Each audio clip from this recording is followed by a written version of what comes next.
इंसान जिसमें इंसानियत ना हो। एक बार एक बहुत खूबसूरत जंगल हुआ करता था। उस जंगल का राजा एक शेर था।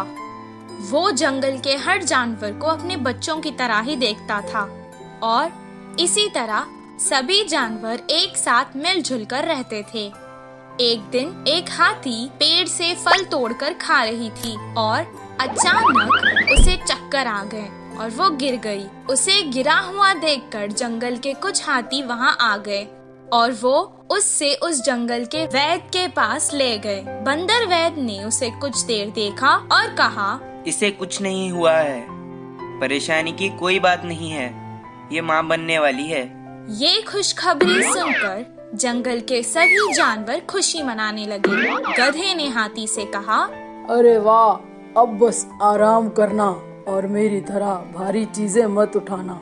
हिरन ने भी कहा, तुम मेरी तरह कूदा मत करो, आराम से चलो। मंत्री लोमड़ी ने कहा, मेरी तरह जो मिले वो मत खाना, अच्छा खाना खाओ।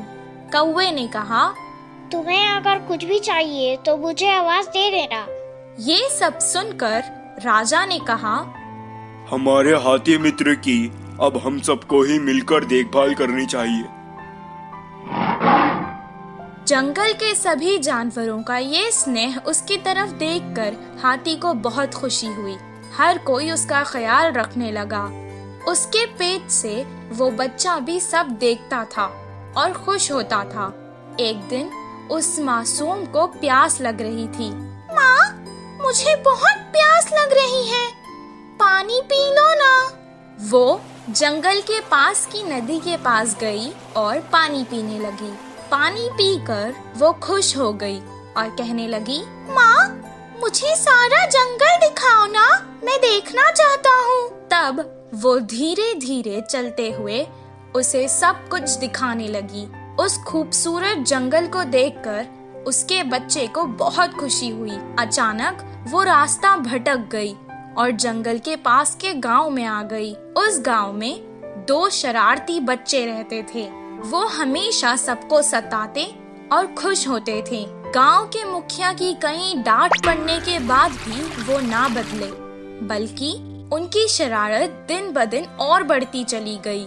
कुछ दिन बाद उन्होंने सोचा कि पटाखों के साथ कुछ शरारत करते हैं। तब उन्होंने वो पटाखे एक अनानास में भर डाले और रख दिए। तभी वहाँ से वो हाथी जा रही थी। पटाखों से भरा अनानास उन्होंने उस बेचारे हाथी को खिला दिया। वो खाते ही अचानक हाथी के मुंह में वो अनानास फट गया और उस बेचारे हाथी का मुंह बुरी तरह से जख्मी हो गया। वो बेचारी तड़पती हुई यहाँ वहाँ भागने लगी, लेकिन उसे ऐसे देखकर उन दोनों शरारती बच्चों को बहुत मजा आने लगा। वो भागते भागते वापस जंगल आ गई और अपने मित्रों को सारा हाल सुनाने लगी। वो सब एक जगह जमा होकर बहुत दुखी हो गए। उसे सुनकर बंदर ने कहा, ये बहुत गंभीर समस्या है, इसका इलाज मेरे पास नहीं है। कुछ देर बाद हाथी का बच्चा माँ से कहने लगा, माँ, काफी देर हो चुकी है, मुझे भूख लग रही है, कुछ खाने को दो ना। बेचारी मुंह जख्मी होने के कारण ना खुद कुछ खा पा रही थी और ना अपने भूखे बच्चे को कुछ खिला पा रही थी।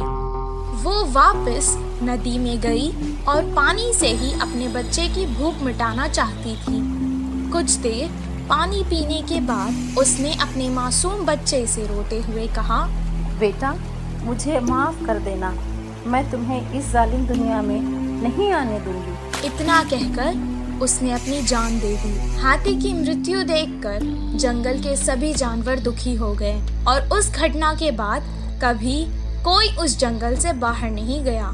इस कहानी से हमें ये शिक्षा मिलती है कि जिस इंसान में इंसानियत ना हो वो